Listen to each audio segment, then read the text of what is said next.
Jumpa lagi di Sekolah Minggu Online Gereja Baptis Karawang. Bagaimana kabar adik-adik semua? Pastinya luar biasa kan? Pada pagi hari ini kita akan memulai sekolah minggu kita dengan menyanyikan satu lagu pujian King Kong Badannya Besar.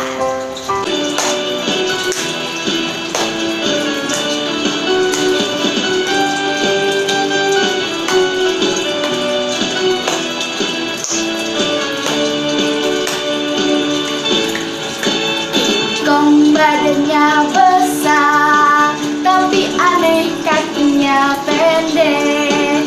Lebih aneh binatang bebek, lehernya panjang, kakinya pendek. Haleluya, Tuhan Maha Kuasa. Haleluya, Tuhan Maha Kuasa.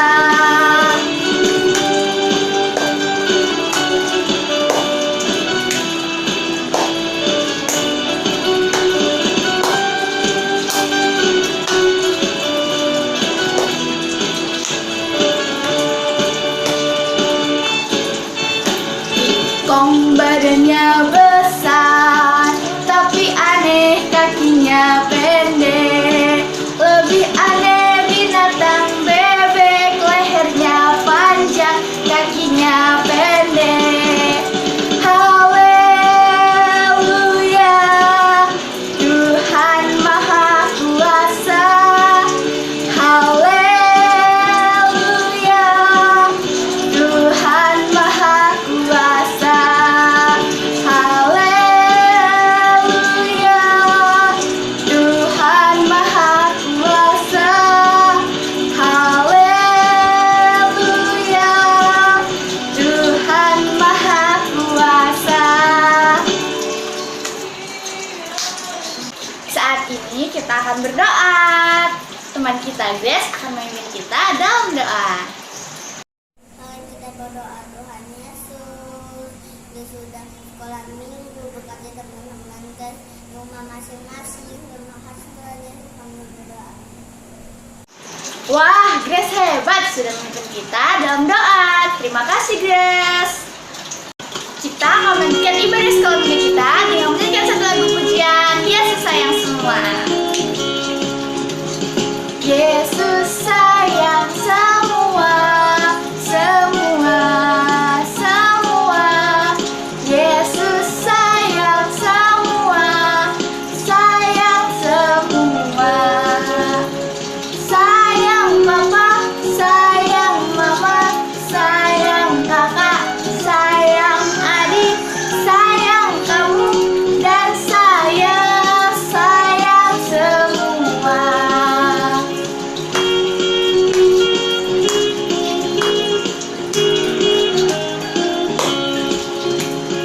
Yesus sayang semua, semua, semua. Yesus sayang semua, sayang semua. Sayang papa, sayang mama, sayang kakak, sayang adik, sayang kamu, dan saya sayang semua.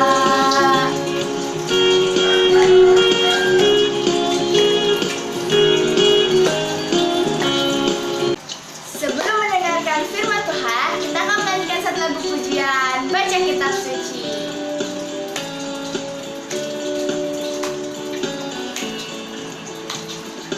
Baca kitab suci, doa tiap hari, doa tiap hari, doa tiap hari. Baca kitab suci, doa tiap hari kalau mau tumbuh. Kalau mau tumbuh, kalau mau tumbuh, lari haleluya. Baca kitab suci, doa tiap hari kalau mau tumbuh.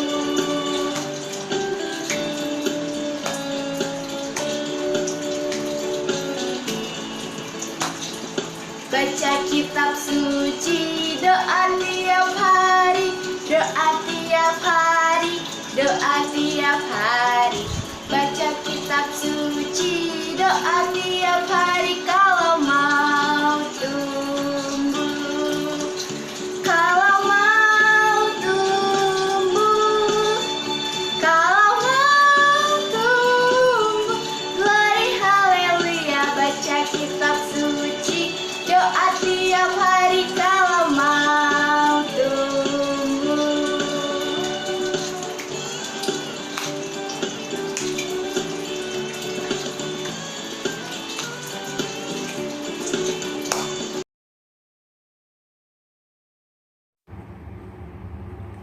Shalom adik-adik, apa kabar? Puji Tuhan, semuanya dalam keadaan sehat ya. Mengucap syukur karena hari ini kita kembali lagi bertemu di dalam ibadah online sekolah minggu Gereja Baptis Karawang. Saat ini Ibu akan membawakan sebuah cerita tentang Nabi Musa. Siap mendengarkan cerita? Duduk yang manis. Jangan lupa ya, ketik di kolom komentar bahwa adik-adik hadir ibu, hadir teman-teman, boleh salam-salam di sana. Oke, sebelumnya kita akan berdoa dulu ya adik-adik. Mari kita berdoa. Lipat tangan dan tutup mata. Bapa di surga, terima kasih Tuhan karena pada hari ini kami boleh diberikan kesehatan oleh Bapa. Kami diberikan sukacita oleh Bapa. Terima kasih atas penyertaan Tuhan dalam kehidupan kami.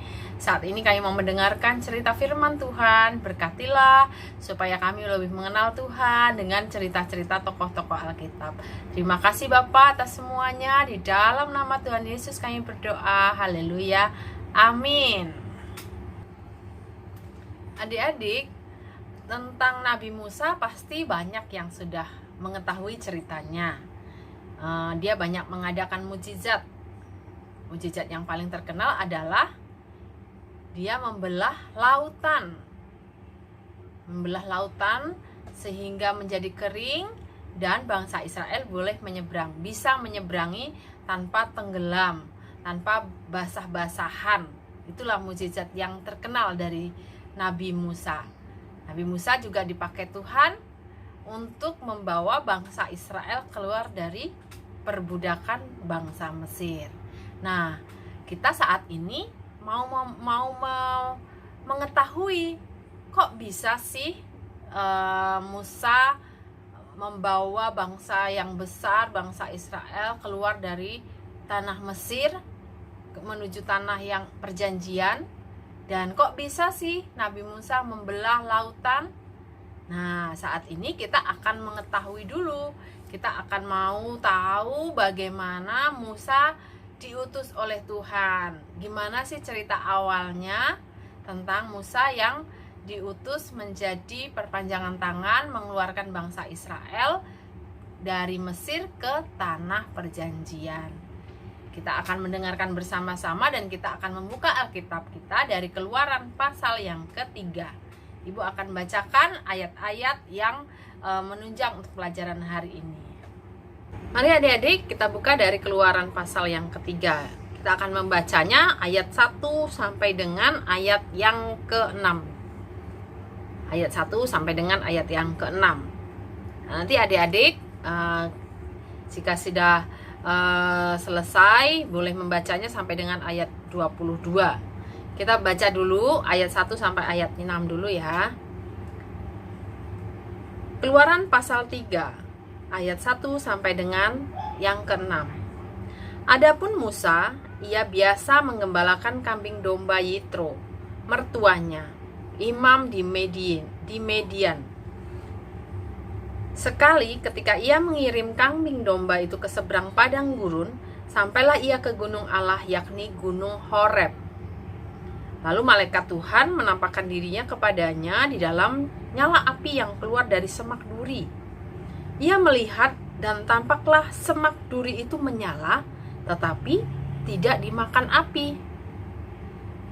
Musa berkata, "Baiklah, aku menyimpang ke sana untuk memeriksa penglihatan yang hebat itu. Mengapakah tidak terbakar semak duri itu?" Ketika dilihat Tuhan bahwa Musa menyimpang untuk memeriksanya, berserulah Allah dari tengah-tengah semak duri itu kepadanya, "Musa, Musa." Dan ia menjawab, "Ya Allah." Lalu ia berfirman, "Janganlah dekat-dekat, tanggalkanlah kasutmu dari kakimu, sebab tempat ini di mana engkau berdiri itu adalah tanah yang kudus." Lagi ia berfirman, "Akulah Allah ayahmu, Allah Abraham, Allah Ishak, dan Allah Yakub." Lalu Musa menutupi mukanya sebab ia takut memandang Allah. Puji Tuhan, kita sudah membaca ayat Alkitab hari ini. Dan adik-adik silahkan menyiapkan bahannya. Saat ini kita akan belajari dari pelajaran yang kedua, Tuhan memanggil Musa. Nah, tadi kita sudah baca bersama-sama dan kita sudah awali dengan mengingat tentang mukjizat yang dilakukan oleh Musa. Saat ini kita tahu bahwa mengapa dia bisa melakukan mukjizat itu, karena Tuhan memanggil Musa. Musa dijadikan Tuhan alatnya. Jadi yang melakukan setiap mukjizat itu adalah Tuhan sendiri, tapi melalui Musa. Dan saat ini kita akan menyimak dan mempelajari kembali tentang bagaimana Tuhan memanggil Musa. Musa dilahirkan di Mesir. Udah tahu ya adik-adik, Musa itu dilahirkan di tanah Mesir. Pada saat itu terjadilah perbudakan dan bangsa Mesir menindas bangsa Israel, sehingga mereka banyak membunuh orang-orang Israel, terutama anak-anak yang masih kecil. Dan Musa ini diselamatkan oleh ibunya, dihanyutkan di sungai Nil dan ditemukan oleh putri Firaun dan diangkat menjadi anaknya. Nah, saat ini Musa telah besar. Musa bertumbuh dewasa. Dia pergi ke padang gurun. Dan di sana dia menemukan atau bertemu dengan seorang gadis. Gadis anak dari Bapak Yitro. Mereka bersama-sama dengan keluarga itu menjalin keluarga dan Musa menikahi anak dari Bapak Yitro. Karena tinggal bersama, Musa pun menjadi seorang penggembala domba milik keluarga Bapak Yitro. Mertuanya ini adalah seorang imam di tanah Midian. Setiap hari Musa mengiring domba-dombanya ke rumput-rumput yang hijau. Musa sangat sabar menunggu dan menjaga kambing-kambing domba milik mertuanya itu. Sampai kambing itu kenyang, baru dia pulang. Sebelum pulang ke rumah, Musa mengiring ternaknya ke pinggir sungai supaya mereka juga minum. Jadi sudah makan rumput yang hijau. Tak lupa, Musa juga memberikan minum kepada kambing-kambing domba itu.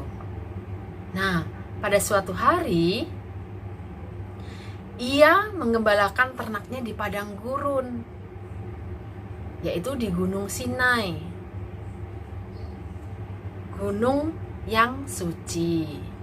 Tiba-tiba ia melihat Tuhan menampakkan diri dalam nyala api yang keluar dari tengah semak-semak. Gunung Sinai itu ada banyak semak-semak. Lalu Musa menjadi heran, ada api di sana, tetapi semak-semak itu tidak terbakar. Kemudian Musa mendekati pelan-pelan apa yang terjadi. Dia melihat, kok bisa ya, aneh gitu. Ketika dia mendekat, tiba-tiba ada suara yang memanggilnya, "Musa, Musa." Tapi tidak ada orang. Musa menjadi terkejut dan dia langsung menjawab, "Itu pasti Tuhan." "Ya Tuhan." Kemudian Tuhan menjawab Musa, "Tanggalkanlah kasutmu karena tempat ini adalah tempat yang suci." Kemudian Musa mendengarkan setiap kata-kata Tuhan. Tuhan mengatakan bahwa kembalilah ke Mesir dan bawalah bangsa yang besar itu, bangsa Israel, keluar dari tanah Mesir. Karena mereka sudah menderita. Di sana mereka disiksa oleh orang-orang Mesir. Mereka dipekerjakan sebagai budak, tidak diberi makan tetapi diberi pekerjaan yang berat. Bahkan mereka dipukul oleh orang-orang Mesir. Aku mengutus kamu Musa, kata Tuhan, untuk mengeluarkan mereka dari bangsa yang jahat itu. Dan arahkanlah setiap orang yang ada di belakangmu, yaitu bangsa Mesir, bangsa Israel ini, menuju suatu negeri yang berlimpah susu dan madunya, di mana tempat itu adalah tempat orang-orang Kanaan, orang-orang Het, orang Amori, orang Feris, orang Hewi, dan orang Yebus. Tanahnya sangat kaya dan subur. Pergilah, bawalah bangsa itu ke sana. Musa mendengarkan baik-baik perkataan Tuhan dan dia melakukan setiap perintah Tuhan. Dia seturut dengan Tuhan karena ada rancangan besar yang Tuhan sudah persiapkan buat dirinya dan juga buat bangsa. Allah memanggil Musa. Demikianlah Musa diutus untuk pergi ke Firaun dan membawa bangsa Israel keluar dari Mesir. Allah juga berjanji akan selalu menyertai Musa. Seperti halnya Tuhan memberikan mujizat-mujizat yang luar biasa sehingga bangsa Mesir tidak bisa mengejar bangsa Israel. Adik-adik, marilah kita mau seturut dengan kehendak Tuhan. Mari kita seturut dengan perkataan Tuhan. Setiap perkataan Tuhan kita dengarkan baik-baik dan kita menjadi pelaku-pelaku firman Tuhan. Di mana kita bisa mengetahui perkataan Tuhan? Ya, melalui pembacaan Alkitab, melalui khotbah, melalui cerita-cerita Alkitab. Saat ini Tuhan mengatakan bahwa mari dengarkanlah perkataan Tuhan. Sehingga Tuhan menjadikan kita menjadi alatnya yang dipakai Tuhan luar biasa. Adik-adik, demikianlah cerita Musa hari ini. Biarlah kita semua menjadi orang-orang yang menjadi murid-murid sekolah minggu yang luar biasa, yang setiap hari mau mendengarkan firman Tuhan. Dan jangan lupa, mari kita melakukan firman Tuhan dan menjadi murid Tuhan yang luar biasa. Mari kita berdoa untuk mengakhiri cerita kita hari ini. Mari kita berdoa bersama-sama. Tutup mata dan lipat tangan kalian. Bapa di surga, terima kasih karena Bapa menyertai kami. Kami mengucap syukur karena hari ini Engkau memberikan cerita yang sangat indah. Bagaimana Engkau mengutus Musa, bagaimana Engkau memanggil Musa. Musa setia kepada perintah Tuhan. Musa senantiasa mendengarkan suara Tuhan. Musa melakukan apa yang Tuhan firmankan, apa yang Tuhan katakan. Jadikan kami menjadi hamba-hamba yang setia juga seperti Musa. Dan biarlah kami juga mendengarkan setiap perkataan dari orang tua kami. Karena orang tua kami adalah wakil Tuhan yang membawa kami kepada hal-hal yang baik. Membawa iman kami kepada hal-hal yang lebih baik dan lebih maju di dalam Tuhan. Terima kasih Tuhan atas semuanya. Berkatilah kami semua. Dalam nama Tuhan Yesus, haleluya Tuhan, amin. Sampai jumpa adik-adik. Tuhan memberkati kita semua. Tetap semangat. Tuhan Yesus memberkati. Adik-adik, jangan lupa selalu patuhi protokol kesehatan untuk menghindarkan kita dari virus-virus yang berbahaya, yaitu virus COVID-19 dan virus-virus lainnya. Jangan lupa selalu rajin cuci tangan, memakai masker ketika keluar rumah, dan menjauhi kerumunan. Tuhan Yesus memberkati.